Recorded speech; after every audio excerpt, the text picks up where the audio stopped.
বিসমিল্লাহির রহমানির রহিম। হে সমস্ত জগতবাসী, আজ আমি শামীম আলী চিশতি আপনাদের সামনে যে আলোচনাটি নিয়ে হাজির হলাম, সেই আলোচনাটি হলো, অবশ্যই আপনারা খেয়াল করে শুনবেন। আমরা যে রোজা রাখি, দেখেন একটা রোজাও কিন্তু ছাড়ছি না, কিন্তু আমার কথাগুলো শুনে অনেকেই মনে করে যে রোজার বিপক্ষে কথা বলছি। দেখেন, এই পৃথিবীতে যদি মানুষ কোনো সূক্ষ্ম মানুষ হতে চায়, সুচরিত্র হতে চায়, তাহলে সেই মানুষটির রোজা রাখতে হবে। আর সেই রোজাটি শুধু রোজার মাসেই নয়, যে এমনও রোজা আছে প্রত্যেক দিন রোজা রাখে, তার মানে তারা উপবাস করে, তার জীব দেহটাকে অত মোটা তাজা তরু তাজা করে না, তাকে নর্মাল করে রাখে, তার ভিতরে রসের পয়দা করে না। দেখেন, আদার মধ্যে যদি রস থাকে তাহলে সে রস চিপ দিলে পড়বে, আর যদি শুকনা আদা হয় কিন্তু ভিতরে জাল ঠিকই আছে কিন্তু রস নেই, আর রস নেই বলেই তো পড়ে না, আর রস থাকলে পড়বেই। তাই বলবো কি, এই পৃথিবীতে যত সাধক আছে, যত আল্লাহর ইবাদতকারী যারা অরিজিনাল সাধক, তারা কিন্তু খাদ্য একেবারে বেছে খায় এবং সব ধরনের খাবার খায় না। যেই খাবারে আমিষ আছে, যেই খাবারে মানুষের শরীরকে উত্তাপ করে তোলে, সেই ধরনের খাবার খায় না। যার ফলে তরিকতের লোকেরা যারা সাধনা করে, এরা কারো বিপক্ষে কথা বলে না, এরা বুঝিয়ে কথা বলে, ঠান্ডা মস্তিষ্কে কথা বলে। আর যারা যা মনে চায় তাই খায়, তারা কিন্তু লাঠি সোটা নিয়ে পিটাতে মানুষ দৌড় পারে, ইসলাম রক্ষা করার জন্য যুদ্ধ করতে নেমে যায়। কিন্তু দেখেন, হযরত মুহাম্মদ সাল্লাল্লাহু আলাইহি ওয়াসাল্লাম আমাদেরকে যেই নিদর্শন দিয়েছে যে আমি যা করেছি তোমরা তা করো না, আমি যা বলে গেছি তা তোমরা করো। কিন্তু দেখেন, যদি বলা হয় যে না, তিনি যা করেছে আমাদের তাই করতে হবে, তাহলে তিনি 14টি বিয়ে করেছে, তো সেটাও কি আমাদেরকে করতে হবে? তিনি শাহাদাত আঙ্গুল দিয়ে ইশারা দিয়ে চাঁদকে দ্বিখণ্ডিত করেছে, এটাও কি আমাদের করতে হবে? আমরা কি পারবো? আচ্ছা, তিনি 7 আসমান ভেদ করে আল্লাহর সাথে সাক্ষাৎ করে আসছে, এটা কি সম্ভব? তবে সম্ভব কোনটা? যে আল্লাহ নিজেই বান্দার সাথে সাক্ষাৎ ঘটাবেন যদি সেই সাধনা করতে পারে। যাই হোক, আজকের যে মূলত যে আলোচনাটি করব সেটি হলো কি, যে আমরা যে এই রমজান মাসে রোজা রাখতেছি, আল্লাহ কিন্তু বা আল্লাহর রাসূল কিন্তু একটা কথা বলে গেছে যে রোজার পুরস্কার আল্লাহ নিজের হাতে দিবেন। রোজার পুরস্কার আল্লাহ নিজের হাতে দিবেন। তো রোজার পুরস্কার যদি আল্লাহ নিজের হাতে দেন, তাহলে এটাই আমাদের করতে হবে জ্ঞান, যে আমরা ছোটোকাল থেকে বড় হয়েছি, একটা কথা শুনেছি যে আল্লাহকে দেখতে পাওয়া যায় না, আল্লাহ নিরাকার, আল্লাহ এই সেই বিষয়। কিন্তু দেখেন, যে নিরাকার শব্দের অর্থ যদি আমরা বলতে চাই, তাহলে অনেকেই বলে ওঠে কি যে নিরাকার শব্দের অর্থ যার কোনো আকার নেই। দেখেন, আপনার আর আমার মতো সাধারণ একটা মানুষ, আমাদের আকার আছে, আল্লাহর আকার নেই। তাহলে আল্লাহ তো বলেছে কুল হু আল্লাহু আহাদ আল্লাহুস সামাদ, আমার তো কোনো কিছুর অভাব নেই। যদি অভাব না থাকে তাহলে আকারও আছে, থাকলে সেটা কি?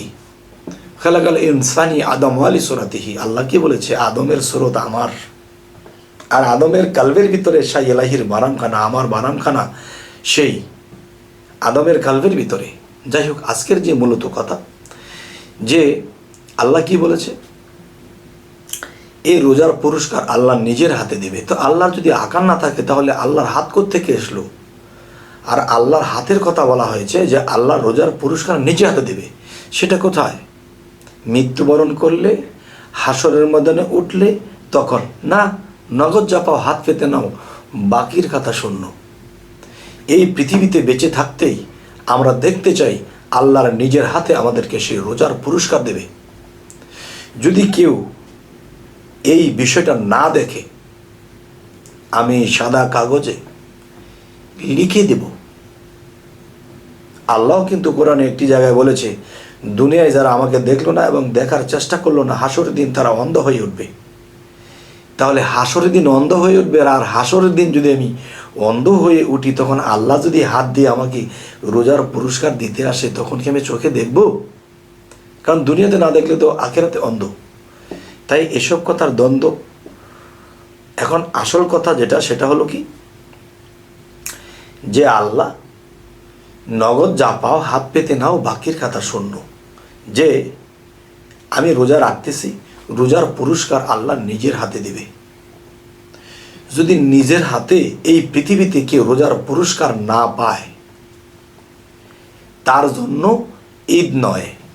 কেননা আপনি দেখেন, আপনার যখন 25 বছর 20 বছর বয়স হয়েছিল, আপনি যখন এসএসসি পরীক্ষা পাশ করেছিলেন, তখন কিন্তু ফলাফলটা দেখেছেন, আপনি একেবারে গোল্ডেন পেয়েছেন, তখন আপনি দৌড়ে মিষ্টি কিনে আত্মীয় স্বজনকে মিষ্টি দিচ্ছেন।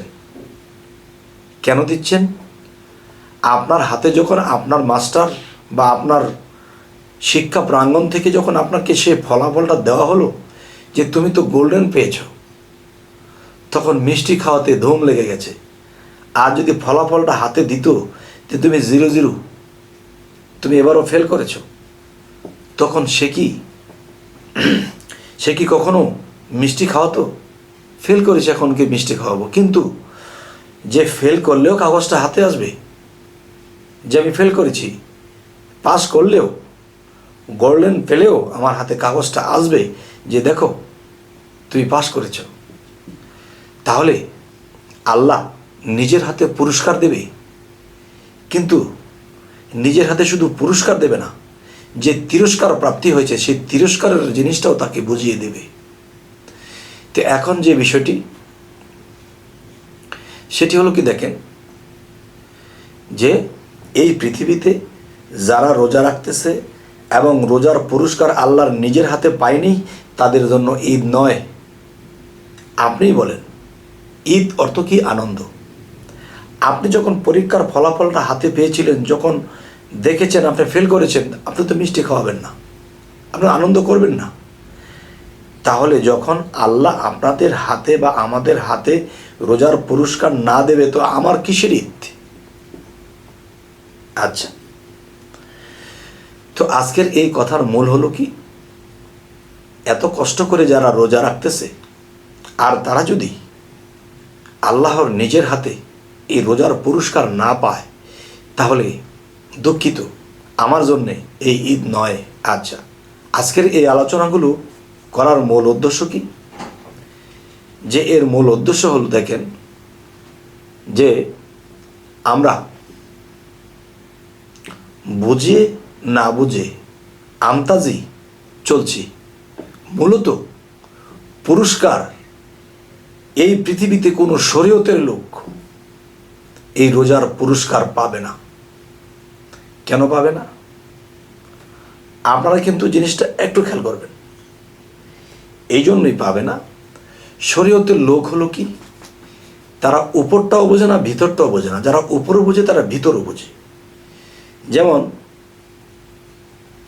আমার শরীরের ভিতরে ময়লা আবর্জনা লেগে আছে, এখন আমি জামাটাকে ধুয়েছি, শরীরের ভিতরে যে ময়লা লেগে আছে সেটা ধুইনি, কারণ ভিতরে তো মারেফত, উপরে হলো শরীয়ত। তাহলে রোজা রাখার মূল কি? যে এটা কিন্তু সিয়াম সাধনার মাস, নিজেকে শুদ্ধ করার মাস, নিজেকে পবিত্র করার মাস, সংযমের মাস, নিজেকে সংযত করার মাস। যদি নিজেকে পবিত্র করার মাস হয়ে থাকে, আর আল্লাহ কোরআনে কি বলেছে, যে নিজেকে পবিত্র করলো সেই সফল কাম কেন? তার মধ্যে আল্লাহ আসবে, পুরস্কার দেবে, তখন সে আল্লাহকে দেখে নেবে। আচ্ছা, তারা কি বলতেছে? আল্লাহ নিরাকার, আল্লাহ দেখা যায় না। আবার বলতেছে কি, আল্লাহ নিজের হাতে বকশিস দেবে বা পুরস্কার দেবে। আল্লাহর আকার নেই এক জায়গায় বলতেছে, আরেক জায়গায় গিয়ে বলতেছে যে আল্লাহ নিরাকার, আল্লাহ দেখা যায় না, আবার বলতেছে আল্লাহ হাত দিয়ে দেবে। তাহলে এদের মাথা নষ্ট। এসব শুনতে আর লাগে না ভালো, শুধুই কষ্ট। যাই হোক, আমি আপনাদের সামনে যে কথাগুলো বলছি স্পষ্ট। তবে যদি কেউ আমাদের এই কথাগুলো মানতে পারে, তবে সেই পৃথিবীতে হবেই শ্রেষ্ঠ। আচ্ছা, তো আজকের মূলত যে বিষয়টি আমি বলতেছি, রোজার পুরস্কার যদি কেউ নিজের হাতে, আল্লাহর নিজের হাতে না পায়, তার জন্য ঈদ নয়।